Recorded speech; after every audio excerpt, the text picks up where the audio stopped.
BBC दुनिया में आज देखिए यूक्रेन और रूस की जंग में क्या है पूर्वी मोर्चे का हाल।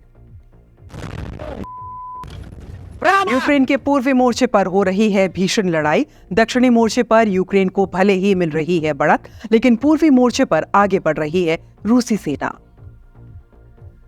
स्वागत है आपका बीबीसी दुनिया में। मैं आपके साथ पायल भोयन। रूस और यूक्रेन की जंग में होगी नए मोर्चे की बात, लेकिन पहले हेडलाइंस। बीसीसीआई अध्यक्ष रॉजर बिन्नी और उपाध्यक्ष राजीव शुक्ला पहुंचे पाकिस्तान। एशिया कप टूर्नामेंट में शामिल 6 टीमों के ऑफिशियल डिनर में होंगे शामिल। चीन के राष्ट्रपति शी जिनपिंग G20 बैठक में शामिल होने नहीं आएंगे भारत। चीन के विदेश मंत्रालय ने की पुष्टि। उनकी जगह चीनी प्रधानमंत्री ली चियांग करेंगे चीनी दल का प्रतिनिधित्व। जुलाई में हुए घातक हमलों के बाद एक बार फिर इस्राएली सेना कब्जे वाले वेस्ट बैंक के जेनिन शहर में घुसी। फलस्तीनियों के साथ हुई झड़प। जनरल ब्राइस ओलीगुए गुएमा बने गैबोन के अंतरिम राष्ट्रपति। पिछले सप्ताह पूर्वी राष्ट्रपति अली बोंगो के तीसरे कार्यकाल जीतने की घोषणा के फौरन बाद जनरल गुएमा ने किया था सैन्य तख्तापलट। इनमें से कुछ अहम खबरों की चर्चा आज बीबीसी दुनिया में।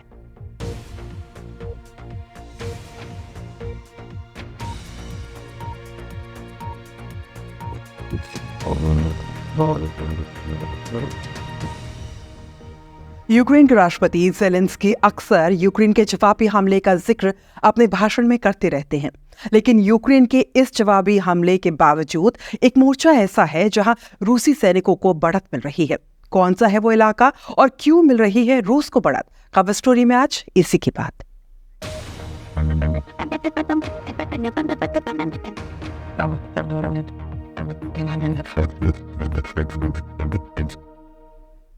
यूक्रेन के जनरल्स का कहना है कि उनके सैनिकों ने देश के दक्षिण में रूसी सैनिकों की सुरक्षा की पहली लाइन को भेद दिया है। इस गर्मी में यूक्रेन ने जवाबी हमला शुरू किया था और उनमें तेजी भी आई थी। उनका कहना है कि ज़ेपोरिज़िया के करीब भारी संख्या में बिछी बारूदी सुरंग की वजह से उनके सैनिक कई हफ्तों तक आगे नहीं बढ़ पाए थे, लेकिन सुरंगों को क्लियर कर लेने के बाद उनके सैनिक अब आगे बढ़ रहे हैं। इस बीच यूक्रेनी सेना का कहना है कि उत्तर पूर्व में 1 लाख से भी ज्यादा रूसी सैनिक जमा हैं। रूसी सैनिक यूक्रेन के उन इलाकों को दोबारा हासिल करने की कोशिश कर रहे हैं जिसे उन्होंने पिछले साल गंवा दिया था, और वो इसमें सफल हो रहे हैं। बीबीसी संवाददाता क्विंटन समरविल ने पिछले कुछ हफ्ते कुपियांस्क और लायमन शहर के बीच मोर्चे पर गुजारे हैं। इन दोनों शहर को पिछले साल सितंबर में यूक्रेनी सेना ने रूस के कब्जे से छुड़ा लिया था। यूक्रेनी सेना वहां अब एक नए खतरे का सामना कर रही है, और वो है रूसी ड्रोन्स। यूक्रेन के पूर्वी मोर्चे पर फिर लड़ाई छिड़ गई है। यूक्रेन के मुताबिक इन्हीं मैदानों और खंदकों में संघर्ष अब अपने चरम पर है। बीते कुछ दिनों से इस इलाके में रूसी गतिविधियां बढ़ गई हैं। यहाँ तक कि मेरे बिल्कुल पीछे मौजूद गांव में हवाई हमले भी हुए। इसलिए सुरक्षित खंदकों तक पहुंचने के लिए हम सुबह होने से पहले ही निकल गए हैं।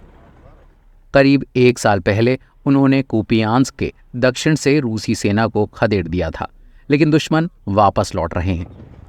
इन खेतों के उस पार हालिया हफ्तों में रूसी सेना आगे बढ़ी है। 68वीं जैगर ब्रिगेड के सैनिक उन्हें आगे बढ़ने से रोकने के लिए यहाँ तैनात हैं। वो यहाँ हर रोज पैदल सेना और गोलीबारी का सामना करते हैं। आप देख सकते हैं वहाँ गोलीबारी हो रही है। बताया जा रहा है कि मोर्चे के पास करीब 1 लाख रूसी सैनिक जमा हैं। कुछ टुकड़ियां पेड़ों के उस तरफ हैं।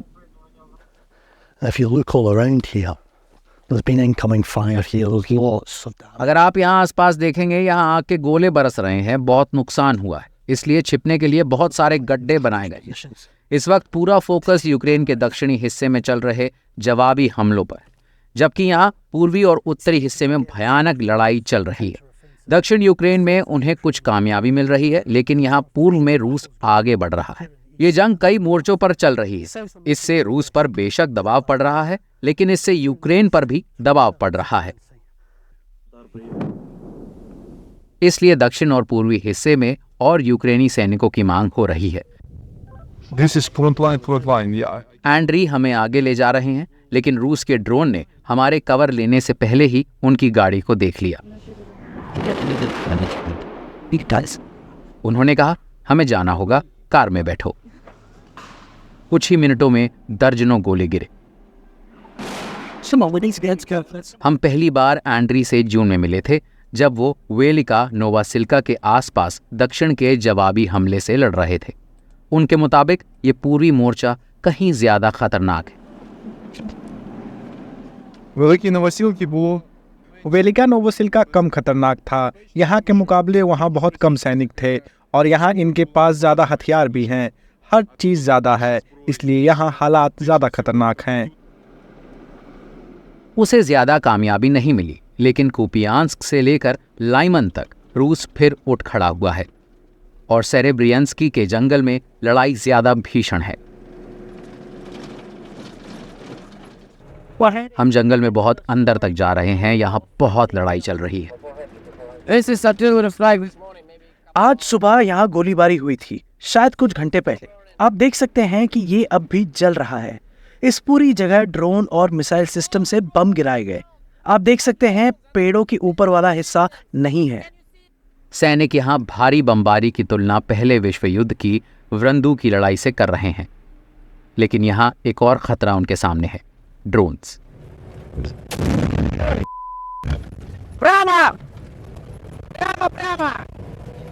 ये हमारी गाड़ी के बिल्कुल सामने गिरा है। हम कवर लेने की कोशिश कर रहे हैं। गनर अंदर गिर गया है।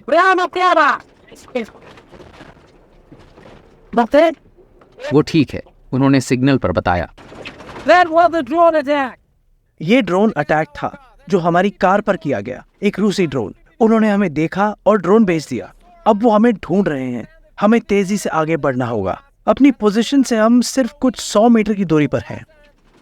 ड्रोन हमेशा जोड़ों में काम करते हैं। नजर रखने वाला ड्रोन अब भी ऊपर है, इसलिए वो सड़क से उतर गए।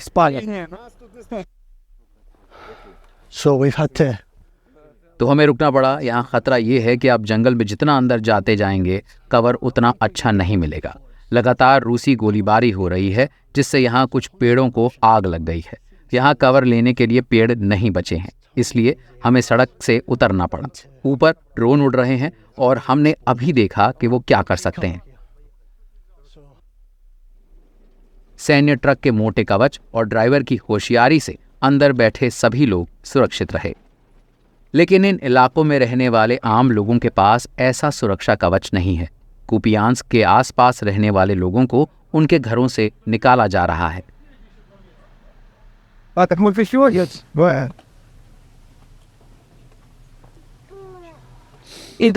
वो अब रूसी बंदूकों की रेंज में है और रूस भेदभाव नहीं करता। पिछले साल ये इलाका 6 महीने तक कब्जे में रहा। ये लोग दोबारा वो नहीं सहना चाहते। पूर्वी मोर्चे पर एक बार फिर बढ़त बनाती रूसी बंदूकें यूक्रेनी परिवारों को अलग कर रही हैं। विक्टर अलग होने से पहले अपने परिवार को आखिरी बार गले लगा रहे हैं।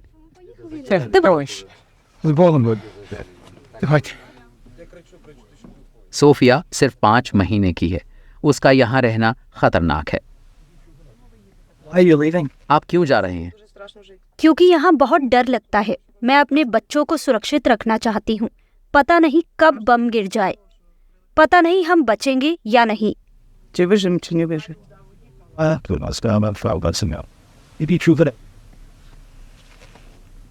रूसी सैनिक आगे बढ़ रहे हैं तो विक्टर को भी जाना पड़ रहा है। और वो सिर्फ ये दुआ कर रहे हैं कि वो अपने परिवार को दोबारा देख पाएं।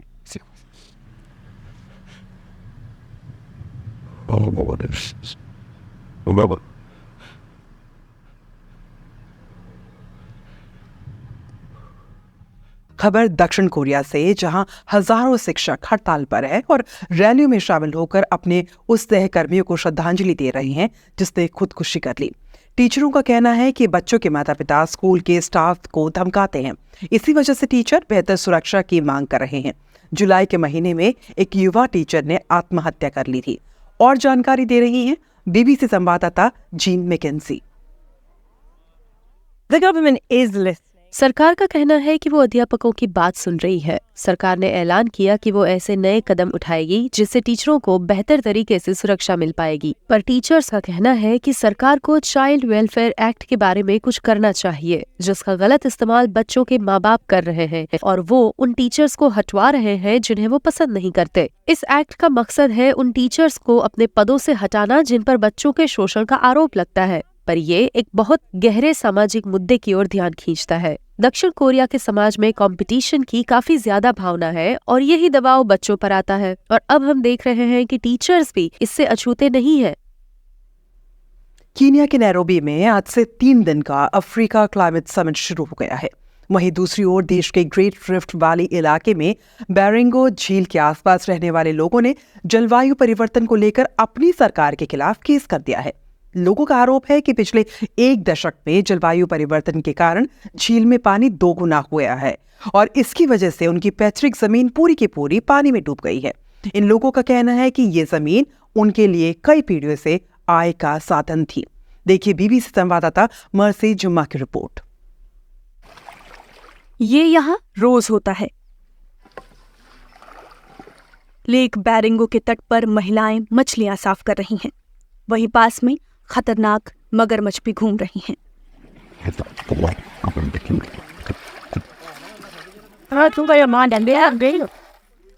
एक महिला चिल्लाकर सावधान कर रही हैं। पिछले 1 दशक में इस झील का पानी काफी ज्यादा बढ़ गया है। This is the foundation of what used to be. यहाँ पर एक स्थानीय चर्च हुआ करता था और यहाँ से कुछ किलोमीटर की दूरी पर लोगों के घर, स्कूल, अस्पताल और कीनिया के मछली पालन विभाग के ऑफिस आदि भी हुआ करते थे।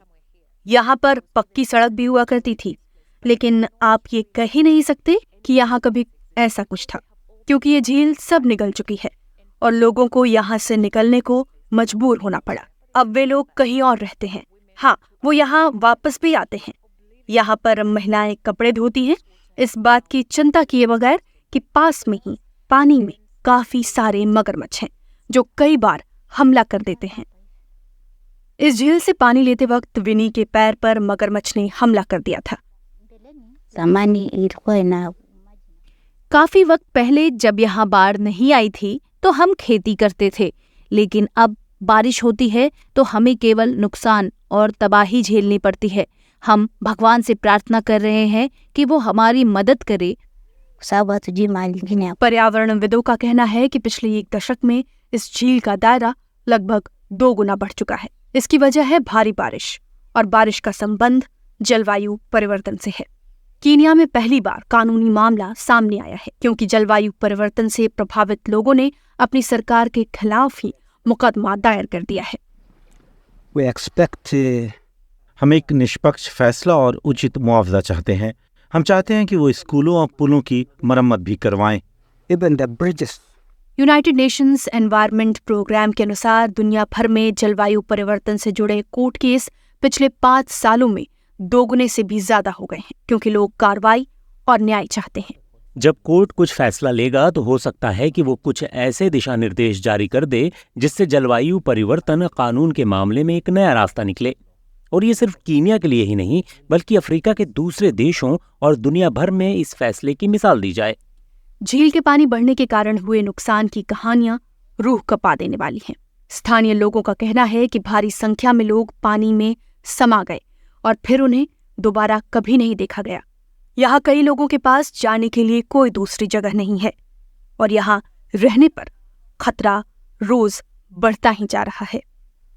महंगाई की वजह से ब्राजील के शहर साओ पाउलो में 50,000 से ज्यादा लोगों के पास रहने के लिए जगह नहीं है। स्थानीय अधिकारियों का कहना है कि इस साल महंगाई की वजह से 34,000 लोग सड़कों पर सोने को मजबूर है। यह आंकड़ा कोविड महामारी के बाद काफी बड़ा है। इस शहर ने अब ऐसा तरीका खोजा है जिससे सर्दियां आने से पहले इनमें से कुछ परिवारों को घर मिल जाएगा। देखिए बीबीसी संवाददाता केटी वॉटसन की रिपोर्ट। साओ पाउलो में ये है पेराइजोपोलिस, जिसका मतलब है जन्नत जैसा शहर। पर जो यहाँ रहते हैं उनके लिए शायद ये वैसा नहीं है। एलियानी और उनके पति इस कमरे के लिए हर महीने लगभग 6,000 रुपए देते हैं, पर इसे खरीद नहीं सकते। उनकी 6 साल की पोती को दिल की बीमारी है। वो जो भी छोटा मोटा कमाते हैं अपनी पोती की दवा पर खर्च कर देते हैं। मेरा सपना तो है कि मैं अपना घर खरीदूं, काम करती रहूं और पैसे कमाती रहूं, क्योंकि अभी किराए के पैसे देकर भी बात नहीं बन रही है। बिना डोनेशन के तो हालात बहुत खराब हो जाएंगे। लेकिन कुछ लोग हैं जिनकी जिंदगी एलियानी की जिंदगी से भी मुश्किल है। साओ पाउलो की भीड़ भाड़ वाली सड़कें इनका बसेरा है। टेंट्स शहर में हर तरफ पड़ रहे हैं। जो लोग यहाँ टेंट के अंदर सो रहे हैं वो दरअसल खुशकिस्मत हैं, क्योंकि कईयों को तो ब्लैंकेट के साथ ही गुजारा करना पड़ता है। सर्दी आने को है, हर दिन मुश्किल हो रहा है। इस संकट से निपटने में सिटी काउंसिल को काफी मशक्कत करनी पड़ रही है। जैसे जैसे सड़कों पर लोगों के सोने की तादाद बढ़ रही है, इसे देखते हुए अधिकारी नए हल निकाल रहे हैं। Now this is being touted as the solution to the problem. अब इसे साओ पाउलो में रह रहे बेघर लोगों के लिए एक समाधान के रूप में देखा जा रहा है। मेरे पीछे जो हैं उन्हें माइक्रो हाउस कहते हैं। 18 वर्ग मीटर के इस घर में 4 लोग रह सकते हैं और ऐसे नज़ारे शहर में आपको हर तरफ दिख जाएंगे।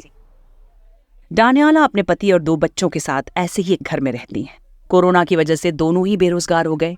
वो इससे पहले एक शेल्टर में रहते थे। ये यहाँ 2 साल तक बिना पैसे दिए रह सकते हैं और तब तक इनके पास हालात बेहतर करने का वक्त है। एक जाने माने अंतर्राष्ट्रीय कॉन्सेप्ट हाउसिंग फर्स्ट के तहत हम इन लोगों को रहने के लिए पहले जगह दे रहे हैं, जिससे ये अपनी जिंदगी को वापस पटरी पर लाने की ओर ध्यान दे सकें। ये घर हफायल और डानियाला के पास हमेशा नहीं रहेगा, लेकिन फिर भी उनके लिए ये एक नई शुरुआत है। मेरी बेटी सोफिया पूछती है कि पापा हम कहाँ जा रहे हैं, क्या ये हमारा घर है? ये बात मेरा दिल तोड़ देती है। मैं ये नहीं कह सकता कि ये हमारा घर है। मकसद है कम से कम इन परिवारों के सर पर छत तो हो, ताकि ये अपने भविष्य के बारे में सोच सकें। आप फीडबैक दे सकते हैं @पायलभुयन पर।